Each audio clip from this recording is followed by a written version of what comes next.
Everyone, this is KJ Vlog, sa Philippine reactor based here in Saudi Arabia, and welcome back to my channel. Agad-agad gawa natin yung reaction video, ang vlog naman or interview ni Luis Manzano together with Barbie Fortesa, kasi ngayon lang din talaga ako nagka-time. So ginawan ko na yung request talaga dati pa, nagawan ko ng reaction video yung kay Agassi Ching. I don't know if that is the one that you meant, guys, yung kay Agassi Ching and David Licauco. And for today's video, ang kay Barbie naman, baka may masagap tayo dito, mga ibang, tease and everything. So without further ado, let's all watch this. Sagot. Ay, ano to? Once and for all, para lang din aware ang lahat at alam yung totoong nangyari. Ay! Sa akin na dapat manggaling. Nagka-pisikala na. Hindi ko alam kung kanino ko kakampi nung time na yan. Hindi kasi hindi siya lumabas talaga ever. Talagang kami-kami lang yung nakakalam. Pwede bang pakat na lang yun? Ay! May prank to. May prank pala to. Hi guys. Ay! Welcome to Lucky TV. Welcome Lucky TV. to Luis Listens. Malupit to dahil tumawid tayo kahit papaano ng istasyon para sa bisita natin. Ito ang pinag-uusapan ng lahat din ngayon. Bawat kibot niya, nasa TikTok, nasa Facebook, nasa Instagram, lahat-lahat na. And thank you for being here, Barbie Fortesa. Maraming salamat na nandito ka sa Luis Listens. Trivia. Si Barbie ay dati ko pang na-message actually na mag-guest sa vlog. Last month pa yun. Yes. Ganda ng show si Luis. Napaka-busy model. May ibang show ko na ginagawa. Diba? At ako din, nag-busy din ako. Grabe, puting-puti yung background nila, no? Parang naging Luis Listens kung ikaw yung Luis Listens. Yun lang. Ayoko makita ng asawa ko ang kauna-unahang walkout ko. Hi, how, I love you. Ayoko makikita ng asawa ko. Sabi niya, hi kuya, may time na po ako. And very much appreciated. Kaya naman unang-unang May time na po kahit ako. paano, masaya dahil nakakatawid. Busy din naman pala. Diba? Mula sa Kapuso, nakapag-showtime ka. So nag-GMA ka, nag-ABS ka. Ano ang pakiramdam na kaharap mo ngayon ang pinakagwapo sa lahat ng istasyon? Okay. Sobrang ano. Ibang klase talaga yung So, ganun din si Barbie pag ini-interview. Yung pagkakasabi mo ng Porsche parang Kasha Holin. Talagang makikita po talaga natin ang isang Luis Manzano, no filter. Sa GMA ba, pinag-uusapan ako na parang, ay mga kapuso, ang gwapo nung kapamilyang si Luis. Sobra. Gusto ko yung mukha mo. Kaya sinikret ko to eh. Kasi maraming talagang sisingit talaga dito. Na sobrang secret nga, memo ka na dito. Mapapamemo ka. Sobrang secret, hindi ko nasabi. Oo. Hindi, alam mo na ang pakiramdam na, actually, it's good for everyone na nakakatawid nga. Kamusta muna yung Showtime experience mo? Actually, Oo nga pala, yun kasi yung nag-judge sa unang Showtime. ABS-CBN show na natawiran ko. Yung kanilang launching sa GTV. So, isa po ako sa mga nag-perform nung araw na yon. So, doon pa lang, sobrang surreal na nung experience. As in, Naiyak ako noon sa introduction nila. Naiyak ako noon. Together. Ako ang kasama ko sa prod noon, si Miss Kim Chu.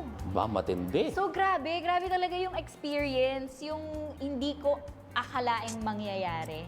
And also, yung kamakailan lang, yung magpasikat. Hindi ko pa kasi talaga ito hinahanap napanood. ng lahat. It's a very, very big thing for Showtime. Tapos nung nakuha mo na yung magiging isa ka sa mga judge ng magpasikat, kamusta ang experience? Hindi ako makapaniwala. As in, akala ko, joke lang. Kasi alam ko kung gaano ka-big deal yun. Diyos ko, anniversary special nila yun eh. So, nung finally, na-confirm ko Magpasikat. na ako sa judges, tapos nung nalaman ko pa yung mga kasama kong hurado, parang True. ko, Barbie Fortesa po, no? Tama? Inang lamasan, Di po direct ba? olive, ang tindi mo. Diyos ko, apple di up, with the boom boom pow. Sakit na bumbumpaw. With the boom boom pow. Parang di minsan nakasama ko siya dati, never man siya nag-apple di up, the boom boom pow. Pero nakapag-bonding ba kayo before or after the show? Kasi syempre, busy sila, nagre-ready sila. Kayo nag-judge. Meron ba may mga moments kayo na kukulitan? Sobrang short, as in right before kami isalang.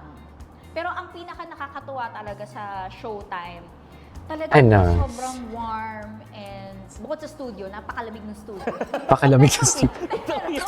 Totoo yan. Diba? Everyone... Ang next guest nga ako sa show namin, Penguin eh, sa sobrang lamig. Minsan talaga ang lamig sa studio ng ABS. Ang lamig. So, sobrang warm ng lahat ng tao. Sobrang overwhelming actually na yung mismong hosts ang lumalapit sa'yo to say hi, nagpapasalamat for being Pero mabait din naman yung mga taga-GMA actually. Dapat magpasalamat kasi may trabaho ko na isang linggo. Isang linggo ako nandun. Oh.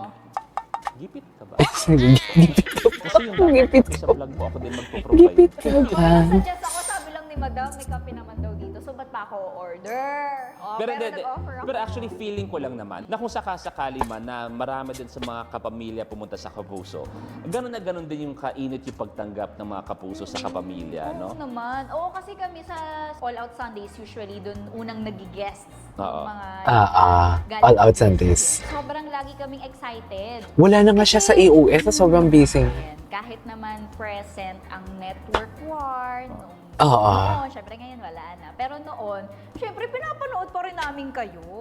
And hopefully, pinapanood nyo rin kami. Oo, oo naman. Pero alam mo yun, so parang to get that chance na finally maka-work yung pinapanood mo sa kanilang estasyon, hindi ba? True. Katulad ni Miss Bea Alonzo, Hindi, di ba? kasi kadalasan din nagkukrus ang landas ng mga kapamilya at kapuso sa mga endorsements, events, sa mga events, di ba? Na as much as sabi mo nga before na may network war, ang goal lang naman natin ay iisa. Magpasaya.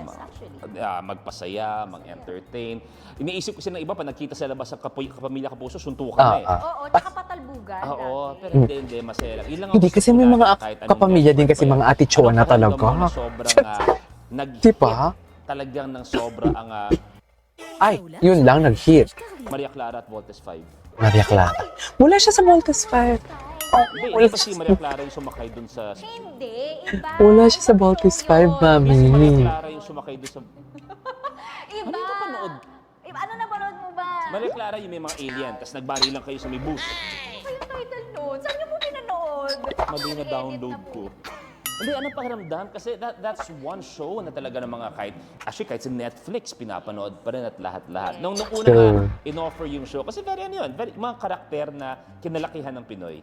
Nung ginagawa niyo yun, anong pakiramdam? Tapos nung nakita niyo na, grabe nag-hit nga Nung binigay sa akin yung project na yon, parang sabi ko, gagalingan ko, talagang ibibigay ko yung best ko. So ibang project, di mo ginalingan? Hindi masyado. Hindi talaga matino kausap si Luis, promise. Yung parang yung patapos na Hindi yung talaga siya project. matinong parang kausap. nag-normalize yung pagtatrabaho natin. So talagang yung gutom ko na Gigil. mag-work, literal, yung gutom ko, kailangan mapunan, oo. So parang yung gigil ko talagang umarte ulit. Na makasama ulit yung mga nakakasama ko usually, tapos matagal na hindi ko nakita. So parang ganun. So iba rin talaga yung gigil ko sa project na to, na parang sabi ko, gagalingan ko talaga. Tsaka syempre, ang gagaling ng mga kasama ko. Yes. Andun pa lang ako. Tapos hanggang sa unti-unti na nagsisink in sa akin kung ganong kalaki yung proyekto at gaanong ka-importante siya sa panahon ngayon. Yes. Di ba? Oh. How relevant it is Exactly. until today. Kasi kahit iconic novel siya ng ating national hero, relevant pa rin siya eh. In a way, alam mo yun, parang ganun pa rin naman yung naging social issues natin hanggang Yes, ngayon, yes. diba?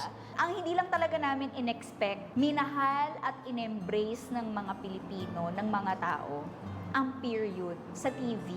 Tama. Diba? Something different. Yes. No, sa traditional formula na nakasanayan ng mga viewers at ng stations. Yes. At sa panahon ngayon na sikat ang K-drama, na ibalik natin ang Philippine Yes. drama, di ba? With our history. At siguro pinakamaganda rin na nangyari sa Maria Clara at Ibarra is yung iba na-tickle siguro yung curiosity na balikan yung mga gawa ni Sir Jose Rizal, di ba? Ni Gat Jose Rizal. Naging subject siya sa school, Yes. di ba?